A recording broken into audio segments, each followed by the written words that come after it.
근데 성령은 이렇게 어디에 우주공간 어디에 이렇게 집중되어 있는 게 아니라 하나님이 무소부재하신 것처럼 성령도 무소부재하시죠.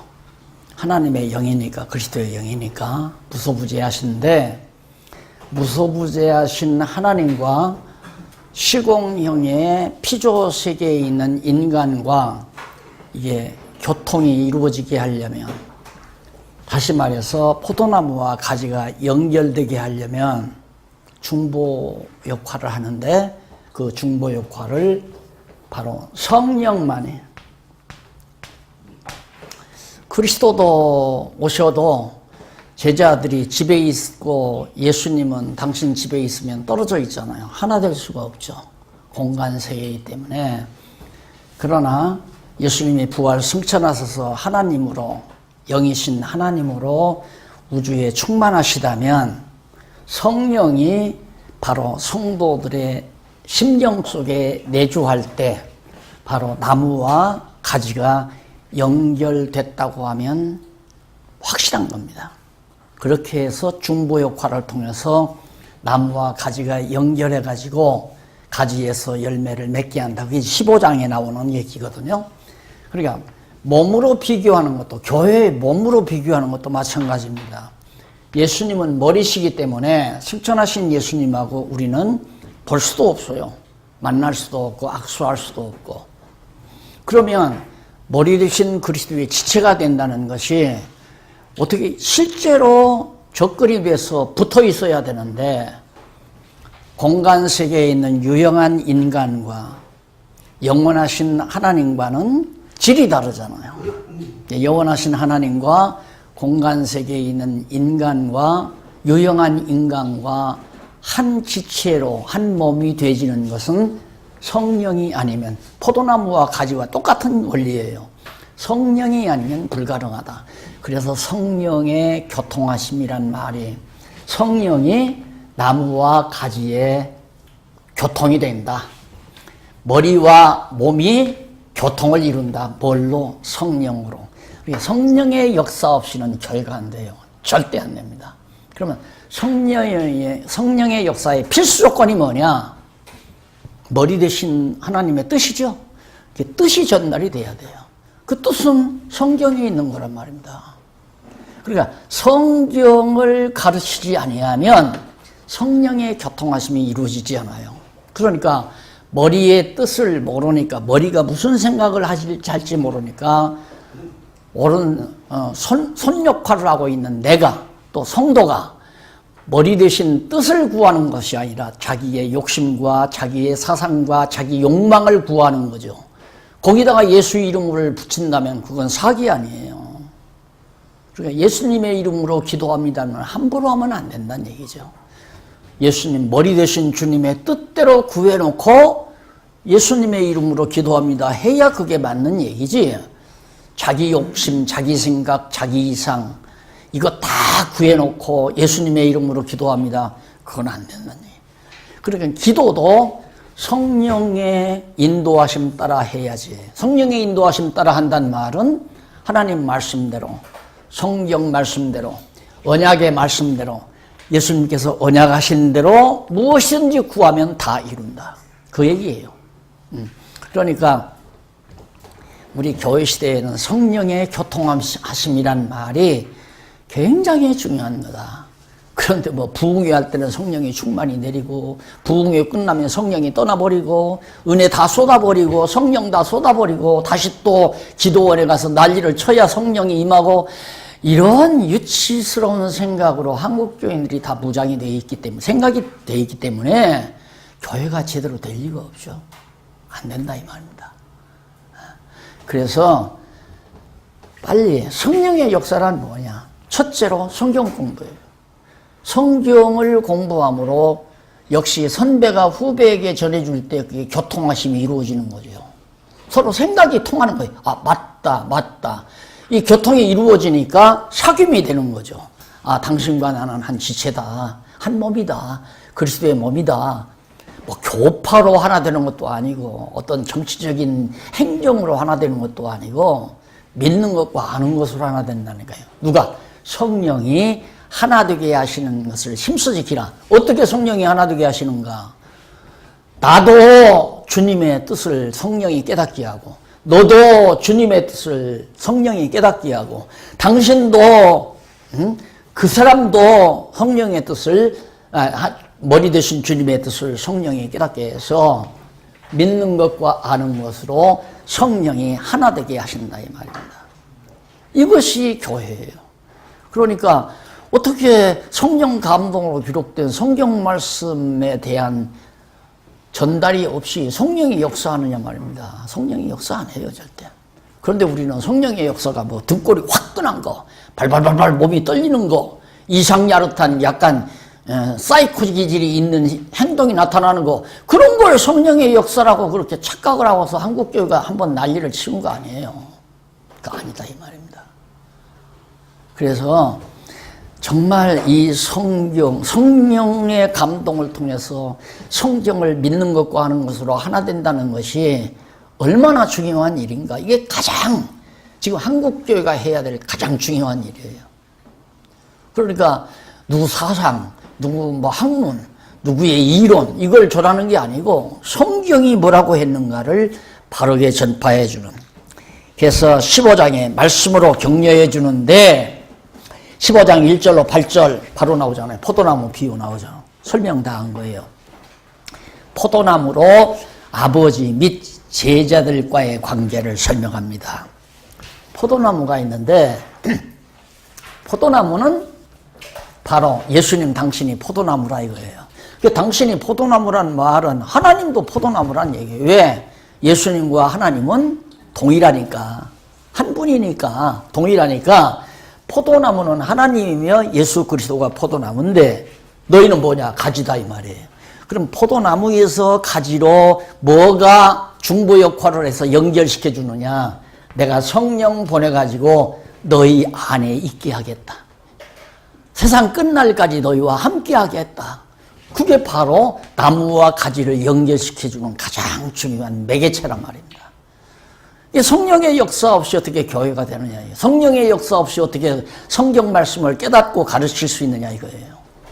그러니까 성경을 모르는 것은 성령의 역사, 감동, 성령의 교통하심과 단절됐다는 얘기거든요.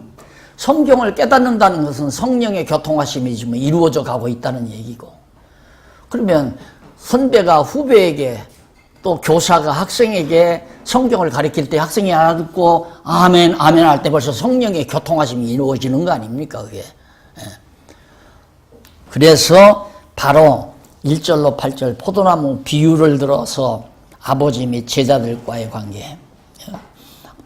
내 안에 너희가, 그러니까 예수님 안에 하나님이 계시고 하나님 안에 예수님이 계시고, 이런 것들을 만약에 공간 개념으로 또 부피 개념으로 형상 개념으로 이해한다면 이해가 안 가죠. 어떻게 대접 안에 종제기가 들어가는 건 맞죠. 대접 안에는 종제기가 들어가요? 근데 종제기 안에 어떻게 대접이 들어가느냐 이 말이에요. 그러니까 하나님 안에 그리스도가 있고 그리스도 안에 하나님이 계시고 너희 안에 내가 있고, 그러니까 하나님과 그리스도와 예수 그리스도가 다 하나라 이 말이에요. 하나. 그 관계를 1절로 8절에서 설명해 주잖아요. 그러니까 우리가 하나님과 하나를 이룬다고 하는 말은 성령의 역사 없이, 성령의 교통하심 없이 안 된다. 그러니까 제가 아이들이 나가 있는 동안에는 아이팩을 놓고 하루에 보통 한 번씩은 보통 애들의 얼굴을 보거든요. 이렇게. 이제 기국에서 있으니까, 가까이 있으니까 별로 뭐 보고 싶지도 않고 근데 마음으로 멀리 떨어져 있다니까 자꾸만 보고 싶어요. 이게 아이팩을 통해서 서로 교류를 한다 이 말이에요. 이제 가까이 오니까 금방 한 집에 사는 거나 비슷하게 느껴지니까 마찬가지예요. 우리가 하나님과, 우리도 하나님은 영원하신 하나님이고 우리는 시공세계에서 형상을 가지고 있는 우리이기 때문에 항상 하나님에 대한 아쉬움이 있지만은 성령으로 내 안에 있다고 했을 때는 하나님과 내가 한 몸이다. 아주 굉장히 중요한 얘기를 15장 1절로 8절에서 예수님께서 제자들에게 말씀으로 격려를 해. 걱정하지 말아라. 너희들은 하나님과 한 몸이다. 나와 하나님과 너희는 하나다. 뭐 내가 떠난다고 해서 너희들하고 완전히 이별하는 게 아니다. 하나다. 이렇게 뭐야? 성령으로 하나다 이 말이에요. 맞잖아요. 성령이 하나님 안에도 하나님의 영이고 그리스도의 영인데 그 영이 내 안에 있으니까 나도 하나님의 영 안에 존재하잖아요. 그냥 한 몸이죠. 그래서 어떤 사람은 우리 예수 믿는 사람은 나 하나님이다. 이렇게 또 하는 말들이 있어요. 그것도 참 어떻게 그렇게 무식한 그걸 책이라고 또 써내놔요. 우리 믿는 사람들은 나 하나님이 되는 거다. 하나님이 되는 건 아니잖아요. 가지는 가지고 나무는 나무지. 안 그래요? 머리는 머리고 몸은 몸이지. 어떻게 몸이 머리가 되느냐 이 말입니다. 그러니까 이게 다 정제되지 아니한 성경을 깊이 연구하고 기도하면서 성령 감동을 받아 깔끔하게 정제된 말들을 책으로도 쓰고 가르치기도 해야 되는데 보통 뭐 생각나면 그냥 쏴버리니까 100명이면 100명 다 각자 자기 말을 하고 1000명도 다 각자 자기 말을 하고 요즘 성서 비평학자들의 책을 보면서 내가 얼마나 열을 받는지 참 그렇게 정말 옹졸하고 그렇게 정말 시각이 다른 그래서 성경을 갈기갈기 찢어놓는 이런 못된 인간들이 지금 유럽에 서구에 꽉 차 있다니까. 대학자들이. 이거가 어떻게 정말 생각하면 참 내가 너무 초라해서 그냥 주저앉고 싶은 마음도 있지만 이기는 것은 뭐 숫자에 있는 것도 아니고 학위에 있는 것도 아니고 넘어가십시다. 15장 18절로 27절 율법대로 미움받을 제자와 성령이 증거할 것을 가르쳐 줍니다. 너희들 미움받는 건 당연하다. 자, 이런 것도 예수님께서 제자들을 데리고 지금 말씀으로 가르치는 거예요. 너희들 이제 앞으로 미움받는다. 왜? 성경에서 예언한 대로 너희들이 미움받아야 된다. 그럼 미움받기 싫다고 하나님 앞에 간절히 기도한다고 해서 미움을 안 받는가? 미움받도록 정해진 것이 하나님의 뜻이기 때문에 미움받게 돼 있잖아요. 그러니까 미움 안 받겠어요. 미움 안 받게 해달라고 그런 기도하지 말라는 얘기나 같은 얘기 아니에요. 그건 기도로 되는 게 아니죠. 네. 그래서 거기 보면 거기 19절 18절 세상이 너희를 미워하면 너희보다 먼저 나를 미워할 줄을 알라. 예수님 미워하니까 예수님의 지체인 몸인 너희도 미워한다. 그 말 아닙니까? 그 다음 너희가 세상에 속하였으면 세상이 자기의 것을 사랑할 터이나 너희가 예수님에게 안 속했으면 너희 미워할 필요 없다. 그러나 나를 저들이 미워할 것이기 때문에 너희도 미워한다. 당연하지 않느냐. 한 몸이니까. 너희가 그리스도에게 속하지 아니하고 세상에 속했으면 도리어 너희들 사랑할 거다 이 말이에요. 너희는 세상에 속한 자가 아니요 도리어 세상에서 너희의 택함을 입은 자인 거로 세상이 너희를 미워하느니라. 내가 너희들의 종이 주인보다 더 크지 못하다는 말을 기억하라. 사람들이 나를 핍박하였은즉 너희도 핍박할 터이요 내 말을 지켰은즉 너희 말도 지킬 터이라. 그러니까 너희와 나는 하나라는 사실을 계속 의중에 깔고 하시는 말씀이죠. 그러면서 25절 내려가서 다 읽어두셨지만 다 읽어오셨을 거라고 전제하고 하는 겁니다. 25절 그러나 이는 저희 율법에 기록된 바 저희가 연구 없이 나를 미워하였나이다. 이미 율법에 아무런 까닭 없이 나를 미워했다는 말을 응하게 하려 합니다. 그러니까 예수님이 미움을 받으면 저분이 정말 그리스도다 라고 우리는 영접을 해야 하는데 도리어 예수에 대해서 세상이 비난하고 욕하고 험담하고 이러니까 우리도 그냥 예수님 싫어하고 미워하고 험담하고 하는 안 되는 얘기 아니에요. 그게. 그러니까 예수님은 이미 이 세상에 와서 미움받도록 돼 있기 때문에 내 지체인 너희도 당연히 미움을 받는다. 따라서 우리가 그리스도의 복음을 간직하고 그리스도의 지체라고 하면서 땅 위에서 명예 얻고 인기 얻고 존경받고 사랑받고 영화 누리고 생각을 한다는 것 자체가 잘못되진 거예요. 우리도 다 그리스도의 지체인데 안 그래요? 그러니까 우리를 세상에서 미워할 거고 핍박할 거고 욕할 거고 무시할 거고 당연한 거 아니겠어요? 넘어가서 예언으로 격려해 주는 내용입니다. 예언으로.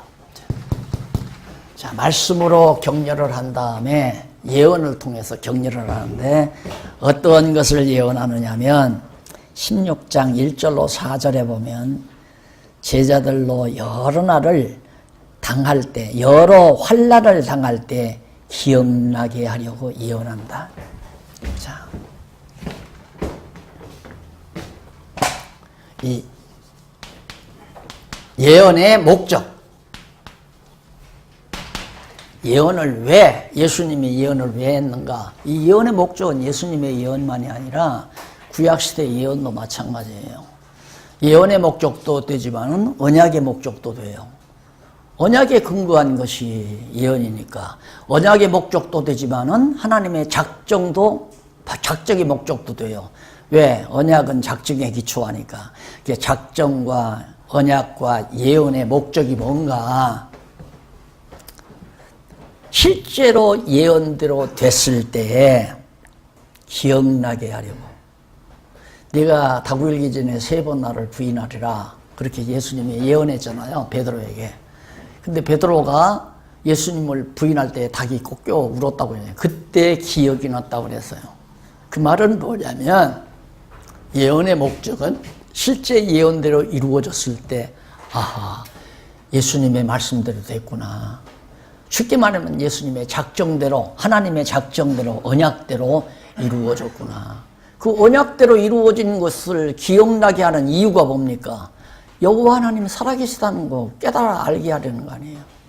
우리의 머리 되신 하나님이, 머리 되신 그리스도가 살아계시다는 증거. 왜? 예수님이 이 땅에 와서 이 땅에 와서 공간세계, 지구, 이 공간세계에 와서 예언한 내용이 예수님 승천 이후에 그대로 이루어졌을 때, 와, 진짜 그분이 하나님은 하나님이로구나. 이걸 깨닫고 믿게 하려는 거죠. 그래서 우리가 성경을 볼 때에는 예언의 말씀이라는 말을 많이 하네요. 예언의 말씀. 그래서 예수님도 자주 그 말씀을 해요. 특히 이제 누가복음 24장에 가보면은 성경에 대해서 예수님이 말씀을 하죠. 성경에 대해서. 모세와 모든 선지자들의 글과 예언과 선지자들의 예언과 선지자들의 글, 예언이죠. 글과 모든 성경이 말하는 것이 이루어져야 하리라. 그렇게 말을 해. 이루어져야 하리라. 그러니까 예언이 이루어져야 된다. 성경에 예언한 것들이 모두가 다. 모세도 말한 게 사실 그게 다 언약의 말씀이죠. 예언의 말씀이고 구약이라는 게. 그래서 제자들로 여러 환난을 당할 때 기억나게 하려고 너희들이 환난 당한다. 나 죽은 다음에 승천한 다음에 너희 환난 당한다. 아니나 다를까? 그게 예수님이 다메섹 도상에서 바울을 만났잖아요. 사울아 사울아. 예수 믿는 사람들 다메섹으로 이제 막 잡아가지고 핍박하려고 가는 도중에 다메섹 도상에서 사울에게 나타나셔서 부활하신 예수님이 나타나서 사울아 사울아 네가 왜 나를 핍박하느냐. 그러면서 주여 누십니까? 그러니까 나는 네가 핍박하는 예수다. 그러면서 내가 어머니 뱃속에서부터 이방 사도로 내가 선택했다. 네가 이제 내 복음을 위해 나를 위해서 예수 그리스도를 증거하기 위해서 얼마나 많은 고난과 환난을 당해야 할 것이다. 많은 환난을 당해야 된다. 그런데 진짜 사도 바울이 일생을 한번 가만히 보세요. 계속 핍박하니. 아야 따라다녔어요. 죽이려고 악당들이 뒤를 늘 쫓아다녔잖아요. 그게 나는 이제 처음에 성경을 잘 몰랐을 때는 참 하나님 참 너무하신다. 내가 볼 때는 바울이 굉장히 위대한 사람 같은데 하나님이 그렇게 복음을 위해서 자기의 모든 학식도 얻은 영화도 다 저버리고 사나 죽으나 주를 위해서 사는 이 귀한 하나님의 종 바울을 왜 그렇게 하나님은 안 도와주실까? 왜 안 도와주시느냐 이 말이에요. 40이 하나 감암에 맞을 때도 왜 하나님이 안 도와줬느냐 이 말이에요. 날벼락이라도 내려서 그 사람들 다 죽여야지. 나중에 깨닫고 보니까 바울은 정말 환난을 당해야 돼. 왜? 예수님께서 그렇게 예언하셨으니까. 예언대로 이루어져야 예수님이 하나님이라는 사실이 확증되잖아요. 그래서 바울이 환난을 당하는 것은 하나님의 정하신 뜻을 따라 됐구나.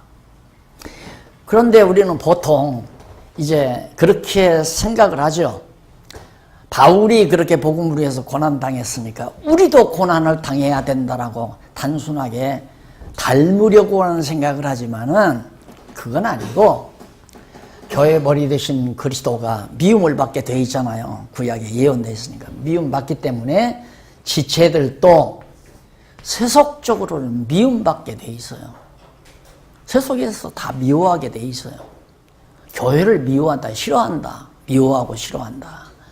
그러니까 교회가 지상에서 환난을 당하고 핍박을 당하는 것은 당연하다고 생각을 해야 되고 우리가 진리를 위해서 살려고 하고 올바른 진리를 전하려고 하는데 우리 일은 잘 돼야 되고 거짓말하고 정말 잘못된 말을 하는 저런 교회들은 다 문 닫아야 되고 무너져야 되고 이런 단순한 판단력을 가지고 현실을 본다면 실망하는 경우가 참 많죠. 왜 저렇게 가짜 교회는 잘 되나? 여러분들 그 이단들 신천지 한국교회를 막 잡아 흔들어 놨잖아요. 전도관 한국교회 완전히 싹 쓸다시피 했잖아요. 응? 아니다 이 말이에요.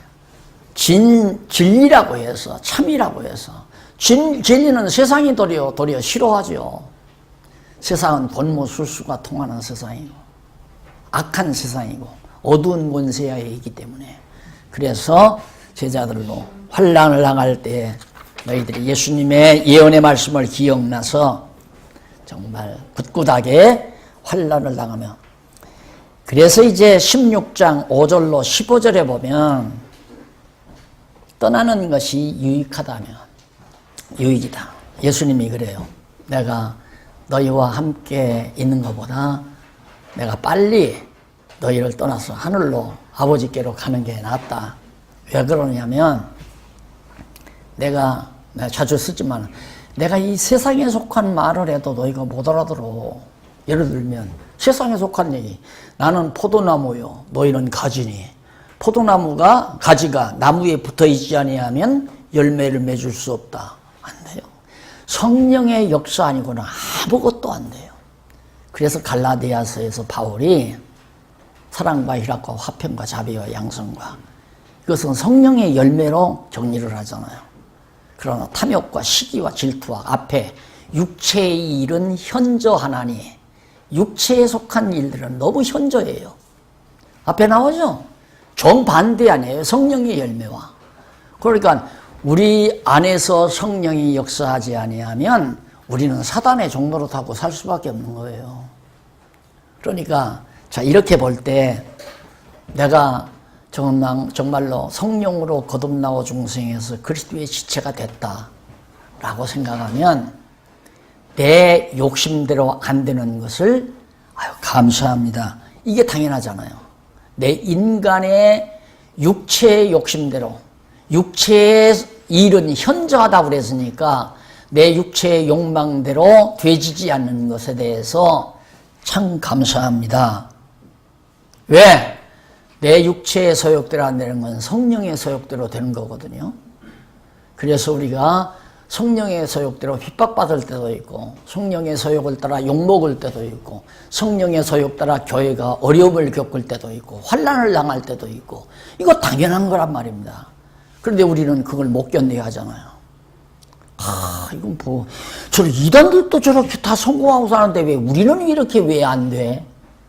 이단이니까 되죠. 세상이니까. 거짓이 도리어 왕좌에 앉는다고 그러잖아요. 옛날 철인이 한 얘기죠. 거짓은 왕좌, 진리는 교수대. 진리로 오신 예수 그리스도는 십자가의 교수대 위에 매달렸지만은 거짓 것들은 왕좌에 앉아서 헤로드 왕을 비롯해서 로마 황제를 비롯해서 권력자들이, 자, 이것이 바로 성경이 우리에게 보여주는. 그래, 내가 떠나는 것이 좋은 이유는 내가 세상에 속한 말을 해도 너희들은 못 알아들어. 그러니까 하늘 일을 말하는데 어떻게 알아듣겠느냐. 그러니까 나는 빨리 떠나가서 내가 보낼 보혜사 성령을 너희에게 보내주겠다. 보혜사 성령을. 왜? 보혜사 성령이 오면 너희 안에서 내가 한 말, 예수님께서 하신 이런 말씀들을 바르게 깨닫게 하리라. 포도나무에 가지가 붙어있지 않으면 아무 열매를 맺지 못한다.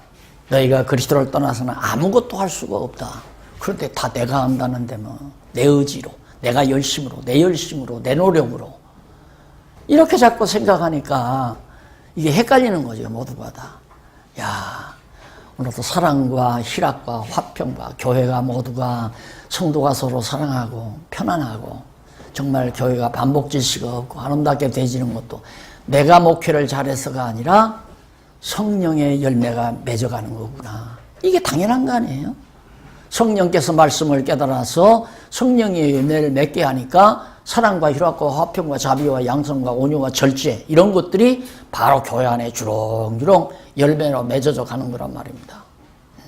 성도들이 생활이 어려운데도 정말 절제를 해서 생활비를 절약하고 검소한 생활을 하면서 주님의 몸된 교회가 복음을 위해서 정말 연보를 아낌없이 감사함으로 연보를 하는 것도 그것도 다 성령께서 절제할 마음을 주니까 내가 이걸 가지고 정말 오늘 하루 어디에 가서 즐길 수도 있고 맛있는 음식을 먹을 수도 있고 정말 내 취미 활동도 할 수 있지만 그런 것들이 하기 싫고 도리어 그걸 전략해서 시장 바구니를 들고 가서 시장을 보다가도 충분히 갈비 한 짝 사다가 갈비찜에서 먹을 수도 있지만은 도리어 콩나물을 사서 콩나물국을 끓여서 한 끼를 먹더라도 오늘 복음을 위해서 일하는 일에 내가 협력해야 되겠다는 그런 마음이 성령께서 그들을 주관할 때 절제하는 마음을 줘야죠.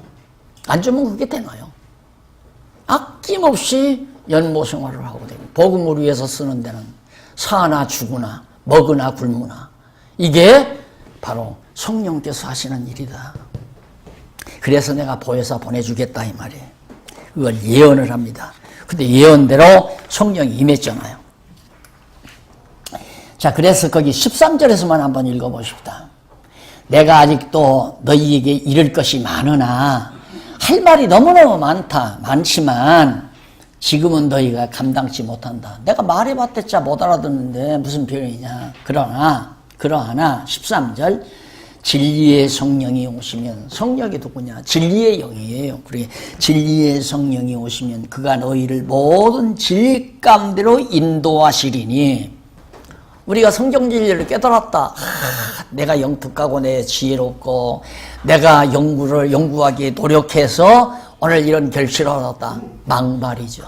망발. 성령께서 진리하도록 이끌어서 진리를 깨닫게 한 거죠. 성령이 오시면 그가 너희를 모든 진리 가운데로 인도하시리니 그가란 말은 성령이 자의로 말하지 않고 오직 듣는 것을 말하시며 장래의 일을 너희에게 알게 하시리니 그가 다 영광을 나타내려 내 영광을 나타내려 바로 그 성령께서 그리스도의 영광을 나타내리라. 예수와 그리스도라는 사실을 다 나타낼 것이다. 내 것을 가지고 너희에게 알리겠음이니라. 예수님의 것, 진리가 나는 길이요 진리요 생명이라고 했으니까 그 진리를 성령이 진리를 깨닫게 하는데 누구 것이냐? 머리 대신 예수님 거라 이 말이에요. 그 예수님 것을 가지고 예수님의 영이신 성령이 우리들에게 알리게 한다. 그러니 성령께서 감동해서 기록된 성경 안 가르치고 되겠어요? 이거 다예요. 우리가 할 일은 성도들에게 성경 가르치는 것이 첫째고 둘째고 셋째예요. 그래서 제가 목회 시작할 때, 목회라기보다도 처음 개척 시작할 때 슬로건이 지난번 말에 첫째도 성경, 둘째도 성경, 셋째도 성경이다. 오직 그냥 죽자, 사자, 성경만 가르치자. 그게 지금도 변함없는 제 생각이에요. 성경만 가르치잖아요. 여러분, 내가 일부러 여러분들과 친교를 다지려고 액션을 취하지 않잖아요. 그거 다 필요 없는 거예요. 인간적인 친교는 예를 들어서 내가 갈비를 샀어요. 갈비를 사서 대접을 했는데 이 자식은 가만히 보니까 밥 산다고 어디 짜장면 집 가가지고 한 5, 6천 원짜리 짜장면 한 그릇 사주고 말아요. 그럼 열받는 거야. 어려우니까 그렇겠지. 몇 번 그러다가 야, 이 자식아, 너하고는 사귀려면 못 돼. 이게 이제 인간 사귐이에요. 서로 받으면 give and take, 주고받고 이런 데서 이제 정이 오고 간다 그런. 그리스도의 사람들은 그거 없어요. 우리가 사귀려고 안 해도 하나님의 말씀을 아는 것과 믿는 것이 같으면 죽기 살기 하고 어떻게 떨어져요? 어떻게 배반하고 어떻게 멀리하느냐 이 말입니다. 이 성령이 우리를 하나 되게 하는데 누구 마음대로 떨어져 나가요? 배반하고. 그러니까 예를 들면 여기 한 목사님하고 사귀었어요? 사귀어졌어요. 이제 믿는 것과 하는 것이 같아요. 그럼 한 목사님이 물론 내가 그럴 수도 있고 내가 마음이 변하든 마음이 변한다는 건 아는 것이 이제 빗나가는 그것이 다가 아니다. 저것도 다가 아니다. 한 목사님이 그러든가 내가 그러든가 하면 점점 멀어져요. 점점 멀어질 수밖에 없죠. 그걸 우리는 배신했다, 뭐 했다 이런 얘기하지만 성령이 하나 되게 하시면 죽어도 하나 될 수밖에 없어요. 하나 되지 않게 하시면 죽어도 하나로 살 수가 없고 떨어져 나가요. 떨어져요. 헤어져요. 그래서 교회도 마찬가지입니다. 교회도 그저 우리가 목회자라고 그러니까 성도가 왔을 때 저 사람은 떨어지지 않게 내가 붙들어야지. 물론 관심도 주죠. 그런데 참 내가 해봤지만 이 사람에게 좀 관심도 누고 싶으면 이쪽에서 벌써 삐죽빼죽해요. 참 치사치졸한 거 많습니다, 여러분. 예를 들면 아주 특히 죄송해요. 여자를 비하하는 게 아니라 여성도들을 목사가 이끌어간다는 것은 참 힘듭니다. 진짜 힘들어요. 그 누구나 목사님의 깊은 관심을 받고 싶을 거 아니에요. 그러면 이제 또 일도 잘하고 이러니까 관심이 가죠. 관심이 주죠. 그럼 잘 돼요. 그런데 갑자기 새로운 성도가 하나 이사 왔다는데 와, 저 성도는 대학 교수 부인이라 이거야. 경제력도 있고 그 아들놈이 벌써 판검사라 이거야. 와, 좋은 인물이다. 그러면 여기서 심히 괴로워합니다. 또 목사님의 관심이 저쪽으로 다 가지를 않나. 이게 교회가 난리나는 중요한 요인이에요. 안 돼요. 그냥 가르쳐주고 끝나면 돼요. 가르쳐주고. 성경만 있거나 말거나, 믿거나 말거나. 말씀을 깨닫고 하나 된 성도는 아무리 내가 찌그러져도 비틀어져도 내가 아무리 냉정하게 굴어도 필요 없어요. 그냥 하나 돼요. 복음을 위해서 같이 살아요. 그래서 성도 교제라고 하는 것은 인간적인 수단 방법이 앞서서는 안 된다. 그냥 완전히 성령이 하나 되게 하신 것을 힘써 지키는 과정에서 서로 만나고 싶으니까 만나면 식사도 하고 차도 마시고. 내가 요즘 정말 목회 도중에서 참 그걸 굉장히 바라고, 나도 똑같은 그냥 성도 입장에서 정말 동년배 되시는 분들하고 같이 그냥 친구처럼 살았으면 참 좋겠다. 근데 그렇게 대해주질 않는 거야. 일단 장로, 목사하면 거리가 굉장히 멀어요. 내가 그렇게 하라고도 않는데 그렇게 돼버려요. 그러면 내가 그렇게 포즈 취하면 그대로 돼버리는 거죠. 감히 어찌 주의 종 앞에 이렇게 되지는 이 말입니다. 근데 요즘에는 자연스럽게 누가 하자고도 안 했는데 매주 월요일이면 동년배 되시는 장로님이 몇 분이 많아요. 만나면 같이 식사하고 차도 마시고 교회 일도 얘기하고 서로 앞으로 해나갈 일에 대해서도 상의도 하고 자연스럽게. 그게 뒤따라와야지 앞에 가면 안 된다 이 말입니다. 그게 먼저 가면. 아는 것과 믿는 것으로 하나가 돼야죠. 목회학이라고 할 수 있을까요? 목회학이라고 따로 자를 필요 없어요. 원리예요. 이게 성경의 원리. 성령이 하나 되게 해야지 목사의 어떤 인간관계, 목사의 어떤 대인관계의 그런 방법에 의해서 하나 되는 것은 언젠가는 마음 아픈 일이 반드시 와지게 된다라는 사실. 왜? 그 다음 이제 멀어져 가면 그냥 멀어가는 게 아니에요. 온갖 욕을 다 해요. 비난, 허튼 소리, 목사에 대한 비행 다, 사모에 대한 비행 다 털어놓고, 좋을 때는 다 좋다가, 일단, 새로운 성도에게 마음이 가는 듯 싶으면 그 다음에 한번 입술 한번, 아랫입술 한번 삐쭉 하는 날에는 교회 망가진다. 자, 넘어가십시다. 조금 후 근심이 기쁨이 될 것과 구하면 줄 것을 여기서도 다시 예언해요. 자, 조금 후에 너희들의 근심. 왜? 조금 후에 예수님 죽으시니까 근심할 거 아니에요. 큰일 났다. 어떻게 사냐 우리는. 배도 다 더 버리고 그물도 버렸는데. 그게 이미 죽으니까 모른다고 해놓고 갈릴리 가서 배 추려서 그물 추려서 고기 잡았잖아요. 근심이 됐죠. 그런데 2, 3일 있다가 또 예수님이어서 그물을 저 오른편에 던져봐라. 그럴 줄이야 누가 알았어요. 밤새껏 한 마리도 못 잡던 주제들이 한 번 그물 던지라는 곳에 던졌더니만 막 그물이 찢어지게 나오잖아요. 얼마나 기뻤겠어요. 와, 저분이 누구냐. 그때야 눈이 밝아져서 부활하신 예수님을 알아보잖아요. 기쁨이 된 거죠. 그러면서 하는 얘기가 구하면 준다. 여기서 구하면 준다는 게 뭐냐. 앞에서 성령 보낼 거 언약했잖아요. 이거 구하면 준다 이 말이에요. 하나님께서 언약했는데, 예수님께서 언약했는데 언약대로 구하는데 왜 안 이루어주겠어요? 예언도 다 해. 그래서 이루어준다. 그 다음 이제 25절로 33절. 이제 알고 믿는다는 제자들이 각각 흩어질 것을 예언합니다. 자, 예수님이 이제 그렇게 해가지고 이제 예수님이 그렇게 말씀하니까 좀 알아듣겠습니다. 그러니까 무슨 소리냐? 너희들 다 각각 흩어질 거다. 그 예언하잖아요. 그럼 그 예언을 왜 하는가? 예수 모른다고 하고 12제자들이 가룟 유다는 물론 악당이지만 악당대로 한패거리 했지만은 11제자들이 다 흩어졌잖아요. 예수님의 예언대로 된 거예요. 그래서 기억나게 하려고. 이런 것들이 다 예언을 통해서 지금 제자들을 격려해요. 걱정하지 말아라. 너희들이 근심하지만 곧 기뻐할 날 온다. 또 구하면 다 주겠다.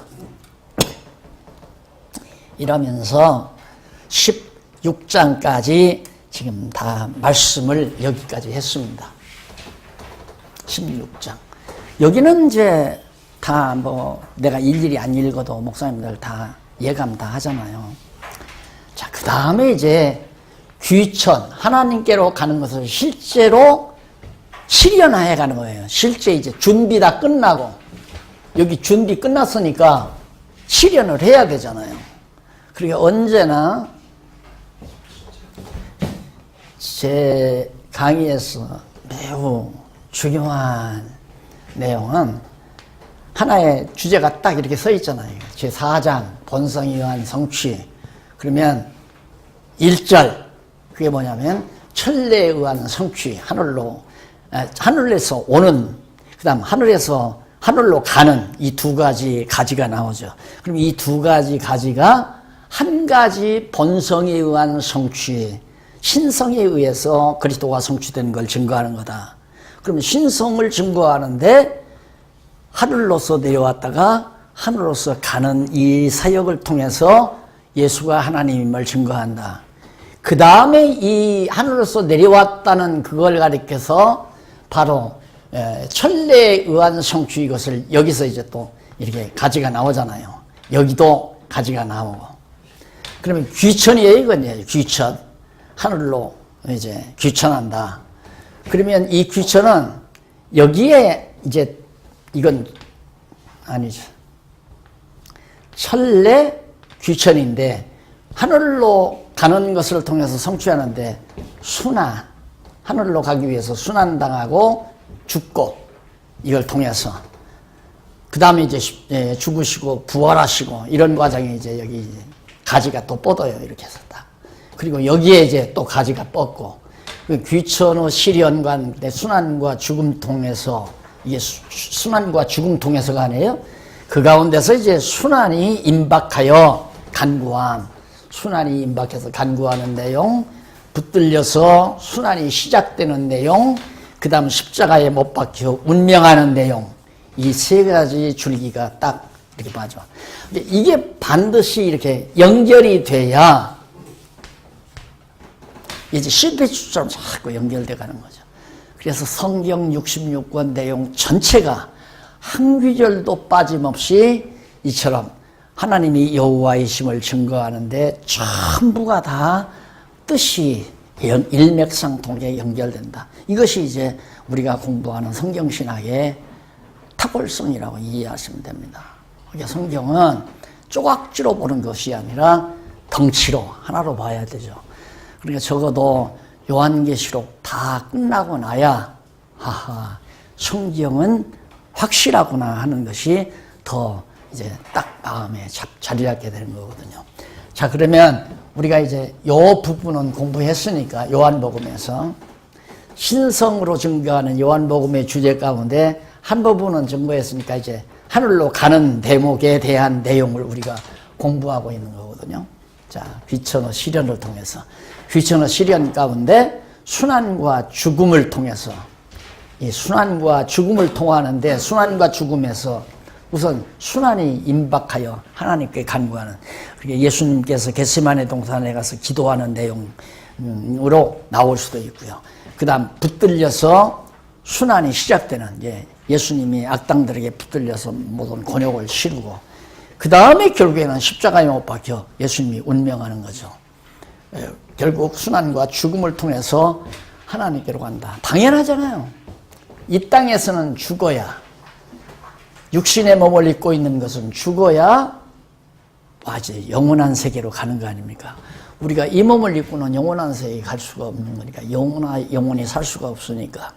그러니까 우주복을 입지 않고는 우주선을 타고 로켓을 타고 이제 달이나 화성을 갈 수가 없잖아요.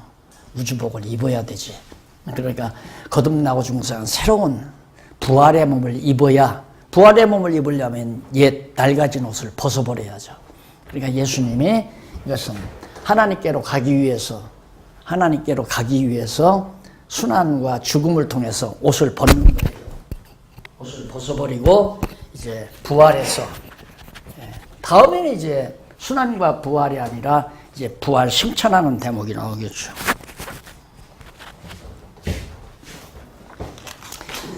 자, 그러면 순환과 죽음을 통한 시련 가운데 17장 순환이 임박하여 간구하는 내용이 7805페이지에 나옵니다. 순환이 임박하니까, 왜 그러냐면 예수님 순환당할 날 시기는 정해져 있잖아요.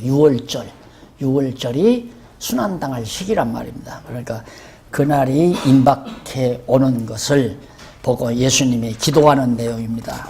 자, 그러면 17장 1절로 5절에 보면 7806페이지에 아버지와 아들이 서로 상대를 영화롭게 할 것을 간구합니다. 영화롭게 한다는 말은 부활한다는, 예수님께서 자기가 영화롭게 되면 부활해야 되거든요. 그러니까 이제 하나님 아버지께서 예수를 육신의 몸을 입어서 이 세상에 보냈잖아요. 그러니까 하나님 자신이, 영원하신 하나님이 육신을 입으셨지만은 계시적인 표현으로 영원한 하나님은 육신 안에 이렇게 완전히 갇혀 있을 수는 없잖아요. 그럼 하나님이 육체가 되어 왔으면 여기는 하나님이 없다? 이것이 이제 세속적인 지각에 의해서, 지성에 의해서 고민하는 문제예요. 하나님이 왔으면 여기에는 하나님이 없어야 되지 않느냐.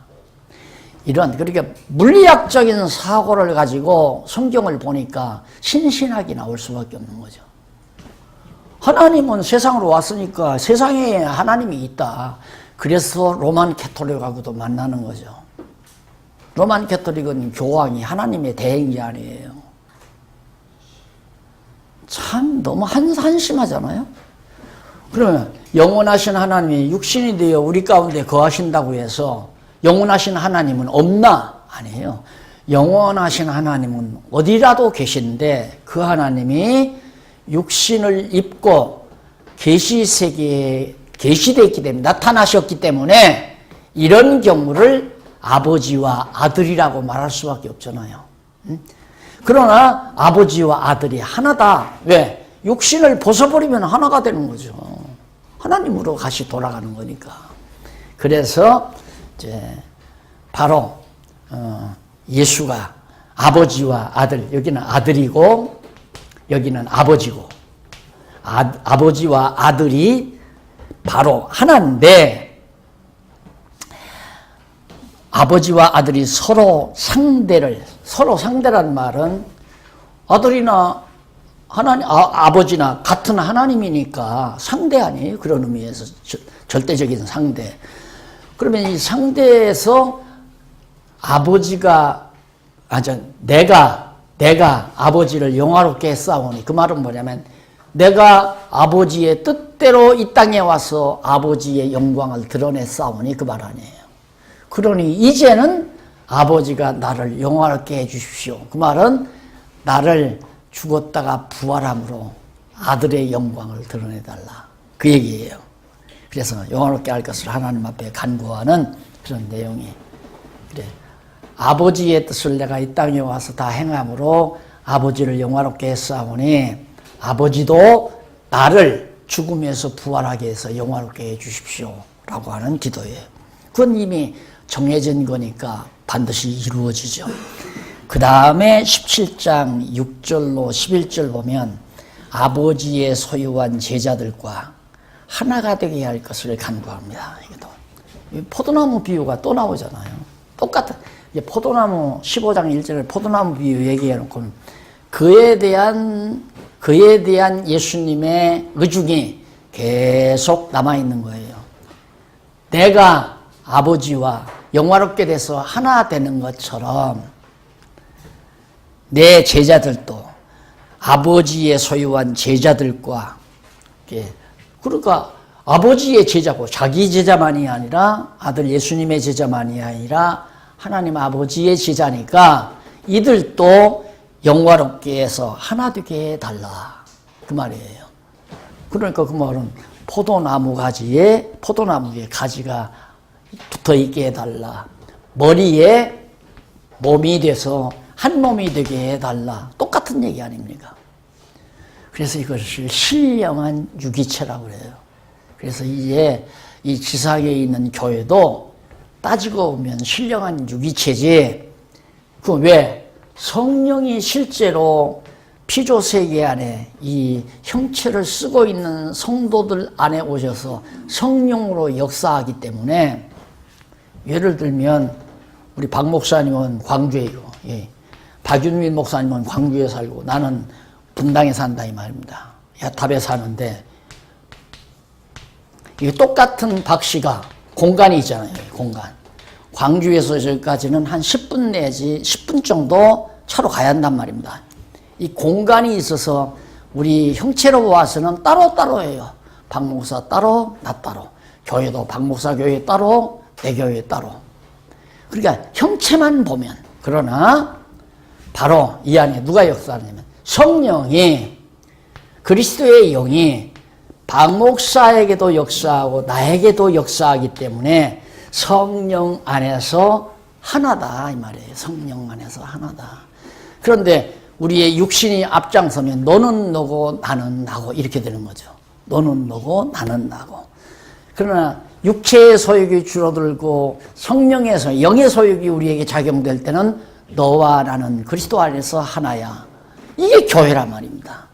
그러니까 목사님들이 지금 50명을 거느리든 100명을 거느리든 성도들을 이렇게 모시고 목회를 할 때 100명의 교인이나 50명의 교인이 모두가 다 똑같은 성령이 각자에게 역사한다면 그 교회 무너지지 않아요. 흐트러지지 않는다 이 말입니다. 그럼 그렇게 흐트러지지 않게 무장시키는 방법이 뭐예요? 성경이 아는 것과 믿는 것으로 딱 하나 되게 만들어버리면 돼요. 아는 것과 믿는 것으로 하나 되게. 근데 아는 것과 믿는 것으로 하나 되게 한다는 게 바울이 말한 비유를 들자면 해산의 수구라고 했어요. 죽도록 성도들을 막 가리켜서 가서 1년 반 아니면 3년 동안 머물면서 막 밤낮 없이 성경을 가리켜서 다 길러놨는데 서로 분파, 고린도 교회처럼 서로 파당을 잃고 싸움하고 분쟁하고 난리를 치니까 내가 다시 해산하는 수고를 다시 해야 되겠다. 애기 다시 낳는 수고. 그러니까 이 세상에서 가장 최고의 수고가 해산의 수고 아니에요. 나는 안 나봐서 잘 모르는데 여기 사모님들이나 목사님들 알 거예요. 다 봤으니까. 그 이상의 수고는 없다고 그러잖아요. 근데 우리 남자들이 그걸 모르니까 아내는 죽을 고비를 넘겨서 아들 낳아주고 딸 낳아줬는데도 아내 아니기를 우습게 뭐 잠깐 낳으면 되는 걸 뭐 거기에서 서로가 야속스럽다 해서 서로 반목도 되고 서로 감정도 사나워지고 이제 이러는 거죠. 그래서 바울이 해산의 수고, 우리가 목회하지만 성도 하나를 성경 말씀으로 보장해서 성령 안에서 하나 되게 한다는 것이 밥 먹듯 그렇게 쉬운 건 아니다. 정말 해산하는 수고가 있어요. 그럴 수밖에 없잖아요. 예를 들어서 내가 5명을 모아놓고 성경을 가르치기 시작했어요. 그런데 5명을 놓고 지금 한 1년 가르쳤는데 중간에 새로운 교인이 또 등록을 해. 그 사람이 와서 5명 안에 들어와서 듣다가 보면 잠 와요, 안 와요? 잠 오는 거지 뭐. 거두절미하고 들으니까 무슨 소리인지 모르니까 의문만 많이 생겨져 버리고. 그러니까 이거 5명은 예를 들어서 토요일 날 가르친다면 일요일 날 오후에 또 1명 데리고 가르쳐야 되잖아요. 그렇게 안 하면 안 돼요.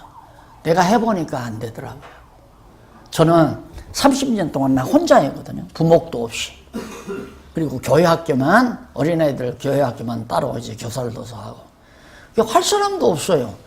누가 성경신학을 아는 사람이 있어야 데려다 놓고 이제 가르치게 하는데, 지금은 이제 많이 가능하지만, 그때는 할 수가 없으니까, 내가 그게 안 되더라니까. 그리고 공부하는 게 뭐냐면, 주일날 와서 쌈박 듣고는 가서 다 잊어버려요. 잊어버리고 또 와서 또 듣고 또 잊어버려요. 그렇게 답답한 거죠. 그렇다고 해서 그때 교재가 있는 것도 아니고. 지금은 내가 안 그렇게도 자기들끼리 모여서 10명, 5명, 3명 이렇게 두리두리 모여서 청년은 청년들대로, 권사님들은 권사님들대로, 장로님들은 장로님들대로 자신들이 모여서 그냥 공부해 가니까 그걸 보면 배고픈 것도 사라져버리고 고생스러운 것도 다 사라져버리고 너무너무 좋죠. 다 자기 스스로가 공부해 갈 수 있으니까. 그 다음 거기 17장 16절로 11절에 보면 아버지의 소유인 제자들과 하나 되게 해달라고 하면서 마지막 계속해서 또 12절로 17절 보면 멸망치 않는 제자들을 진리로 거룩하게 할 것을 간구합니다. 그러니까 하나 되게 하는 것도 성령께서, 거룩하게 하는 것도 성령께서, 성령이 다 깨닫게도 하고 깨달아서 아는 것이 하나, 아는 것으로 하나 되게도 하고 하나 돼서 거룩하게. 왜? 그리스도의 몸으로 이게 하나가 돼버리면 완전히 몸이 머리의 지령 따라 살잖아요. 머리에서 명령하는 대로 손도 움직이고 발도 움직이고 다 머리의 움직임을 따라. 그럼 머리 대신 그리스도께서 뭘 통해서? 성령을 통해서 각각 너, 나, 집사, 장로 모두에게 역사하니까 온 몸이 거룩해질 수밖에 없잖아요. 이걸 예수님께서 간구하는 내용이 있고요.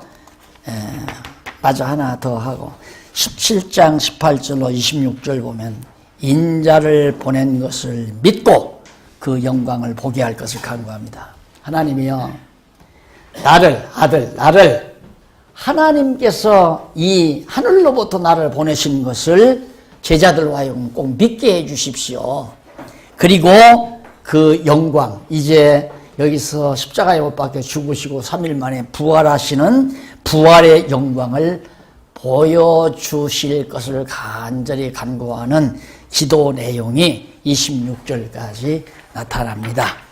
자, 이렇게 해서 예수님께서 순환과 죽음을 통한 시련 가운데 순환이 임박하여 하나님 앞에 간구하는 내용이 바로 지금 17장까지 소개됐습니다. 우리 점심 잡수고 이제 붙들려서 순환이 시작되는 고난. 목사님, 예. 하나 의문이 있어요. 네. 제가 요한복음 17장을 공부하기 때문에 네. 17장 3절에 영생은 곧 참 하나님과 그의 보내신 자 예수 그리스도 아는 것이라는데 그걸 어떻게 이해를 해야 될까요? 3절? 네. 17장 3절? 3절. 네. 17장 3절에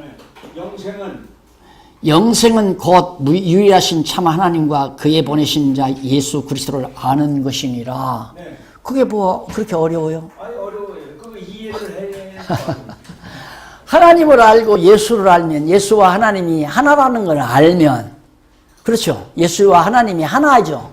한 몸 아니에요. 한 지체.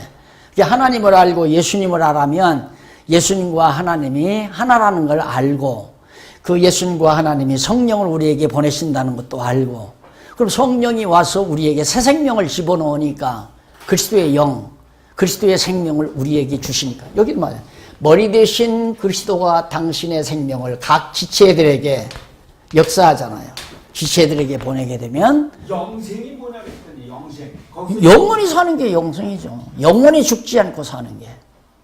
우리들이 가지고 있는 이건 그 시간적인 개념이 되잖아요. 에? 시간적인 개념으로 이해를 하잖아요. 이렇게 되면. 아니죠. 영생은 영원히 사는 거예요. 아니 그지. 근데 그건 시간적인 개념으로 이해하는데 내가 그 원어를 시간적 개념의 생명이라고 하는 것은 목숨을 말해요. 목숨. 영원한 생명의 기운을 받아서 사는 목숨. 우리들이 이 땅에 사는 목숨. 목숨이 끊어지는 것이지 생명이 죽는 건 아니에요. 엄밀히 말하면. 그래, 영원한 생명과 내가 가지고 있는 생명이 달라요. 우리가 가지고 있는 육신의 생명은 목숨이라고. 이게 숨 쉬는 거죠. 목숨이라는 게 숨 쉬는 거죠. 이거 아마 18장에도 나올걸요. 그 생명 문제가. 우리 이제 점심 잡수시고 이 부분 18. 오늘 아마 요한복음을 다 마무리 지으려고 생각을 합니다.